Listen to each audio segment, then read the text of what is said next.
When I joined, one of my first ideas was to do more research about Thacher. And one of the first pieces of paper I found at the archives, it was the actual letter from Alexander Hamilton to the head of the lighthouse establishment here in Boston, appointing the keeper on Thacher Island. And you discover one thing and then another thing. The more research I did, the more interest I developed in what was going on. And that's just the beginning story as I went on to find out more about what happened out here.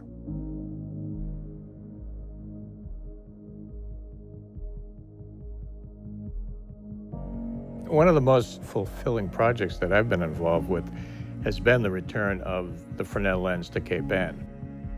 When the lenses were invented by Augustin Fresnel, the purpose at the time was to increase the intensity of the light and the distance that the light could be seen. So just in that simple description, these Fresnel lenses saved many, many lives.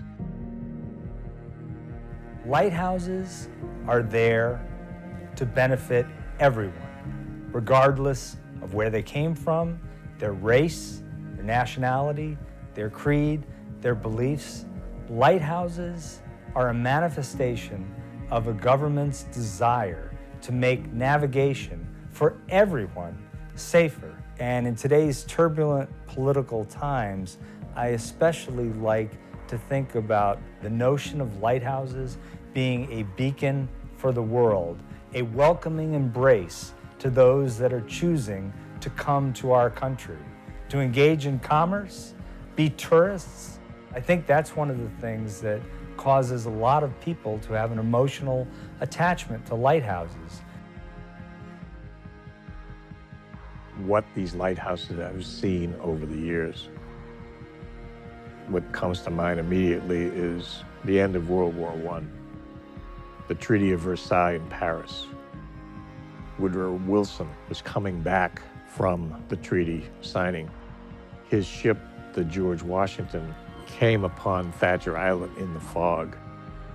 The keeper who was here saw this ship heading directly for the island and ran down to the whistle house and turned on the foghorns and just kept blowing it and blowing it. And at the last minute, the ship turned. Subsequently, we found that Wilson was not the only president aboard. Also aboard was Franklin Delano Roosevelt, who was Secretary of the Navy at the time. But it's things like that that these lights have experienced. They weren't just sitting here lighting up the area, they were witnessing the history of this country.